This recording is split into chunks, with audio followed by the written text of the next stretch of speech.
आपण जेव्हा शरीरातल्या फॅट्सबद्दल बोलतो तेव्हा आपलं लक्ष लगेच वजन काट्याच्या आकड्याकडे जातं नाही का? पण आज आपण त्या आकड्यांच्या पलीकडे बघणार आहोत. आपण बोलणार आहोत त्या आतल्या न दिसणाऱ्या चरबीबद्दल, जी आतल्या आत वाढते आणि शरीरावर एका अदृश्य शक्तीसारखं राज्य करते. ही गोष्ट फक्त वजनाची नाहीये, तर शरीराच्या आतल्या रचनेची आहे. चला तर मग या शांत आक्रमणाचा मागोवा घेऊया. हे वाक्य ऐकूनच अंगावर काटा येतो. विचार करा, शरीराच्या आतच एक अशी शक्ती आहे जी एखाद्या फासाप्रमाणे आपल्या महत्वाच्या अवयवांभोवती हळूहळू आपला विळखा घट्ट करत जाते. तर मग ह्या आक्रमणाची सुरुवात होते तरी कुठून? ती होते शरीराच्या ऊर्जा केंद्रातून, म्हणजे आपल्या मेटाबॉलिक इंजिनमधून. जिथे ऊर्जा तयार होते, बरोबर तिथेच हा हल्ला सुरू होतो. आणि या आक्रमणाचं पहिलं लक्ष ठरतं आपलं यकृत. ही अंतर्गत चरबी सर्वात आधी यकृतावर जमावायला सुरुवात होते. त्याच्या पृष्ठभागावर एक थर तयार करते आणि हळूहळू त्याचं वजन वाढवू लागते. आणि इथे एक गोष्ट लक्षात घ्यायला हवी. हे परिणाम एकामागोमाग एक साखळीप्रमाणे घडतात. चरबी जमा झाल्यामुळे यकृताचे नाजूक टिशू कडक होतात. यामुळे काय होतं? विषारी पदार्थ गाळून बाहेर काढण्याची त्याची क्षमता कमी होते आणि मग शरीराच्या संपूर्ण मेटाबॉलिझमचा तोलच बिघडतो. जो रक्ताचा प्रवाह आधी सहज आणि मोकळा होता, तो आता जड आणि कोंडल्यासारखा वाटू लागतो.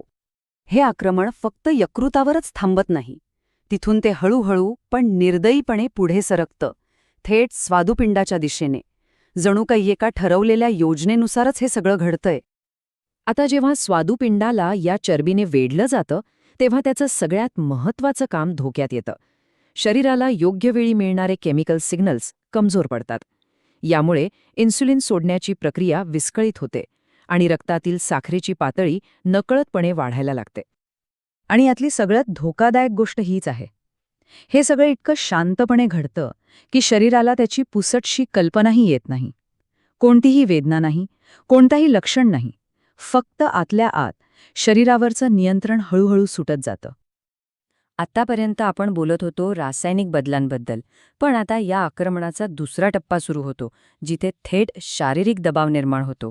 ही चरबी आता महत्त्वाच्या अवयवांना अक्षरशः दाबण्यास सुरुवात करते. यकृत आणि स्वादुपिंडानंतर पुढचा नंबर लागतो मूत्रपिंडांचा. हा दाब सुरुवातीला जाणवत नाही, पण तो सातत्याने आणि अथकपणे वाढतच राहतो. या सततच्या दाबामुळे गंभीर परिणाम होतात. मूत्रपिंडातल्या रक्त शुद्ध करणाऱ्या लाखो नाजूक गाळण्या अक्षरशः दाबल्या जातात. रक्तप्रवाह अरुंद होतो आणि त्यामुळे शरीरातील टाकाऊ पदार्थ बाहेर फेकले जाण्याऐवजी आतच साचून राहतात. शरीराचा संतुलन टिकवण्यासाठी मूत्रपिंडांवर प्रचंड ताण येतो. मूत्रपिंडानंतर ही अंतर्गत चरबी आपले रासायनिक दूध थेट हृदयाकडे पाठवते. आता शरीराच्या या सर्वात महत्त्वाच्या पंपाला पूर्वीपेक्षा जास्त काम करावं लागतं. त्याच्यावर एक नको असलेलं ओझं येतं. हे ओझं 3 प्रकारे वाढतं. पहिलं, रक्त अधिक घट्ट होतं. दुसरं, धमन्यांची लवचिकता कमी होऊन त्या कडक बनतात. आणि तिसरं, या दोन्ही गोष्टींमुळे हृदयाला प्रत्येक ठोक्यासाठी पूर्वीपेक्षा जास्त ताकद लावावी लागते. प्रत्येक ठोक्यागणिक, प्रत्येक क्षणाला हृदयाला या वाढत्या प्रतिकाराविरुद्ध संघर्ष करावा लागतो. हा एक न संपणारा अविरत संघर्ष आहे, जो शरीराच्या आत लपून चाललेला असतो. आता हे आक्रमण शरीराच्या आणखी खोलवर पोहोचतंय. चयापचय आणि रक्ताभिसरण प्रणालीवर ताबा मिळवल्यानंतर ते आता श्वास आणि विचार या अगदी मूलभूत क्रियांवरही परिणाम करू लागतं. हे कसं शक्य आहे? तर होतं असं की पोटाच्या खोल भागात जमा झालेली चरबी वरच्या दिशेने ढकलली जाते. ती थेट छातीच्या पोकळीवर दाब निर्माण करते आणि श्वास घेण्याच्या नैसर्गिक प्रक्रियेत अडथळा आणते. ही प्रक्रिया अगदी सोपी पण तितकीच घातक आहे.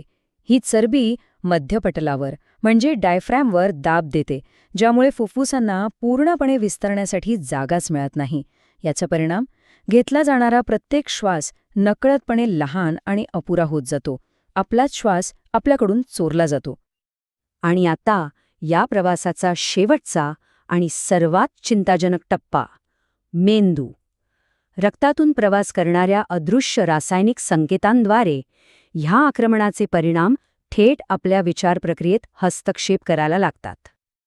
तर इथे मूळ मुद्दा हा आहे की जिथे निरोगी मेंदूला भुकेचे आणि तृप्तीचे स्पष्ट संकेत मिळतात, मनस्थिती स्थिर राहते आणि लक्ष केंद्रित करता येतं, तिथे या आक्रमणामुळे विचारांवर एक प्रकारचं धुकं दाटतं.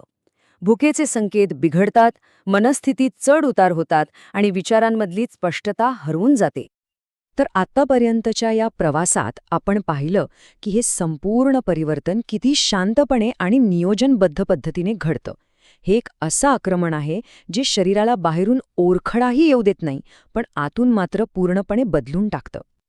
या संपूर्ण आक्रमणाचा मार्ग थोडक्यात सांगायचा झाला तर तो 3 टप्प्यांत विभागलेला आहे. पहिला हल्ला होतो चयापचयाच्या केंद्रावर, म्हणजे यकृत आणि स्वादुपिंडावर. दुसरा टप्पा शरीरातील गाळणी आणि प्रवाह प्रणालीवर, म्हणजे मूत्रपिंड आणि हृदयावर दबाव टाकतो. आणि तिसरा व अंतिम टप्पा श्वास आणि विचारांवर, म्हणजेच फुफ्फुसे आणि मेंदूवर परिणाम करतो. आणि या संपूर्ण विश्लेषणात